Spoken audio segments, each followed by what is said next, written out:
We're going to do 4 teams today with the brushback. Teams that could go either way as far as in both leagues, as far as being pretty good and dangerous and, being too trendy and falling off of the face of the earth. The first one I'm going to start with are the White Sox, who everybody loves. They loved them in March, and nothing seems to have changed, even with Michael Kopech going down, electing not to play. Too bad. He's got electric stuff.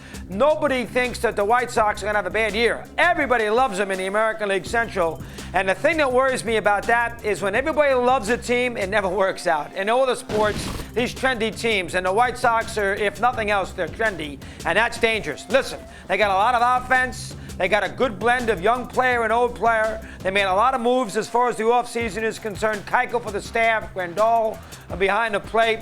I mean, this is a ball club that had obviously a good shortstop last year who hit young players, the young kid from the Red Sox, young players all over the place. It's a good baseball team on paper. It's a good baseball team. Robert, the outfield, everybody loves. The kid from the Cubs, if he ever stays healthy, everybody loves. But again, loving them in March, loving them in batting practice, in the middle of the summer in Chicago for 10 days, that's one thing. Once you play the games and you see the warts, that's a little something different. And the White Sox this year, they are going to have a lot of expectations and a big bullseye on their back. Nobody is going to take the White Sox for granted. Nobody in the American League Central is going to do that, and nobody in the NL Central is going to do that. Now, they get a break. No Yankees. They're not going to deal with them. They're going to play the American League West. No Astros. No Athletics. So, and that division isn't great. The Royals and the Tigers, those are bad teams.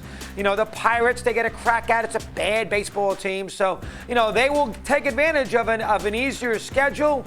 The Cubs, they'd be motivated to play them, and they play them late in the year, too. I believe they finished the season with the Cubs. But again, and on paper, they're going to be a very, very good, they got a lot of talent. And everybody loves them, everybody. But I'm a little leery about running to a ball club that the whole world loves. Listen, they're going to score runs. They have a lot of starting pitching. They got 5 or 6 pitchers, starters. They got the kid from Seattle to close, Colomé, the old Tampa reliever. He's got a live arm. Abreu, they got DHs all over the place. They like a nice blend of veterans and rookies and young players. But still, it's a 60-game sprint. They got a manager who's not won before. It's a 60-game sprint. There's no messing around. First 7 or 8 game losing streak when they see their season slipping away. How is this team going to respond? And they have not done any winning for a long period of time. I got to see it. I know they're fun to root for, and why not? I got to see it. White Sox, number 1, could go either way on the pendulum as far as the American League is concerned. The Angels, same kind of scenario. Now, the Angels have veterans, and they got a manager who's won a World Championship, and they got Trout, assuming he's going to play. Looks like he will. Pujols, Upton, Rendon just won a championship. They got some veteran, big-time players on that team. But still, I do not. Of them, it's a little bit more tangible. I just don't like their starting pitching. I mean, there's only so many times you're going to win 9-8 games, and they have a big offense. Don't get me wrong. And you put Trout and Rendon back-to-back, that's pretty darn good. I don't care what Pujols does, hitting 7th. Let him hit 15 homers. Who cares? I mean, they got big-time players. Ohtani, they got big-time offensive players, but they cannot pitch. I don't love their bullpen. And I do not love their starting pitching. They're going to be careful with Ohtani. And Ohtani wasn't exactly Babe Ruth anyway on the mound. I mean, geez, I know everybody wants to put him on that level. He wasn't. Pretty good, and he had his moments, but he wasn't unhittable a couple of years ago. And he's coming off Tommy John, and they will be careful. So that, Canning, who knows? Dylan Bundy, I don't like. I don't like their starting pitching. Now, again, how is their starting pitching going to materialize over a 60-game season? Are the hitters going to come out flying in the American League West? I can't answer that question. I have no idea. I also don't like the Angels' schedule. 6 games against the Dodgers, that's tricky for them.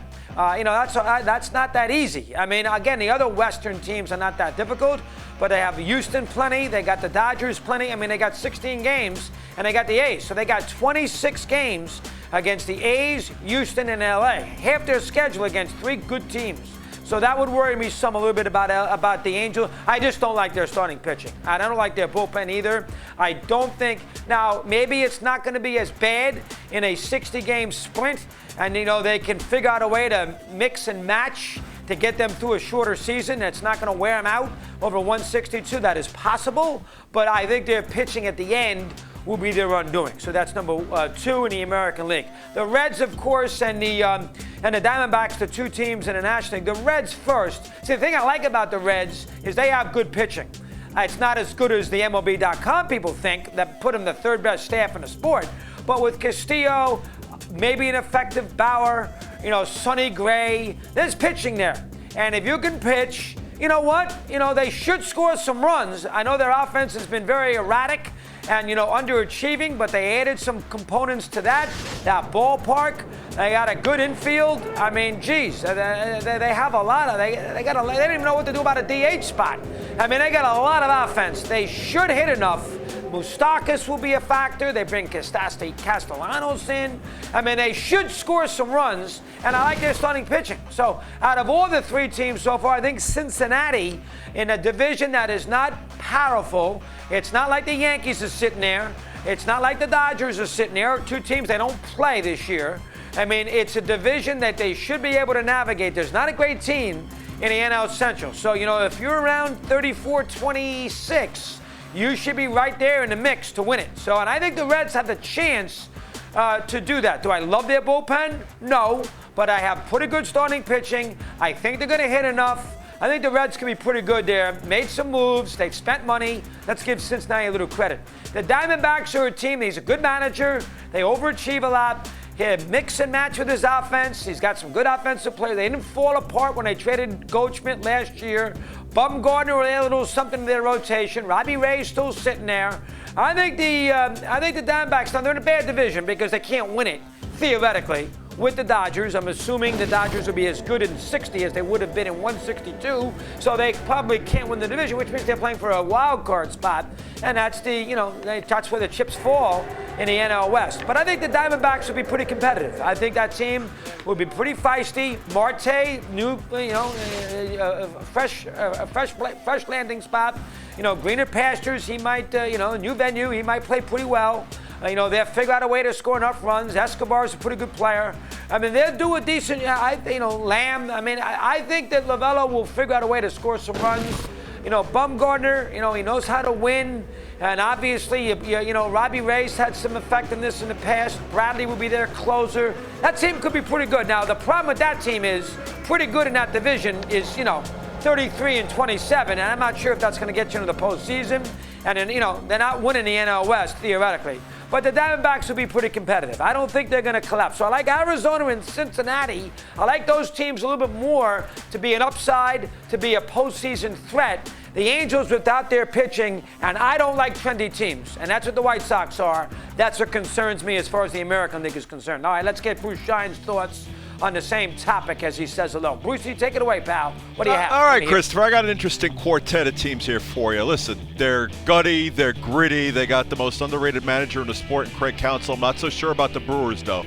They lose Grandal, they lose Moustakas. Yes, they brought in some replacements there, but I'm not sure the ends justify the means. I don't know about the starting pitching past Brandon Woodruff. No team works harder to win on a day-in and day-out basis than that team. I got the Brewers as one. I like the Rangers pitching. I don't know if they're going to score any runs, but when you add a 2-time Cy Young Award winner, Corey Kluber, who figures to be fully healthy, Mike Minor, Lance Lynn, that's a nice rotation. They could be an interesting team. And 2 others that are in the exact same boat that I think are going to be heavily reliant on very young, unproven pitchers if they're going to reach contention status in 2020. That would be the Blue Jays and Nate Pearson and Mackenzie Gore with the Padres. If those answers are determined in the affirmative, then both the Jays and Padres could be surprise contending teams in this coming season. Good job. The problem I have with Milwaukee, Bruce, is they've been a playoff team the last 2 years. So, I mean, Texas has been bad. San Diego, we all know about. Toronto. I mean, you picked a team there that could go either way, but they are a postseason team. So there's a little, you got off the beaten path. That's not the first time for you. Now we'll hear more from you here momentarily.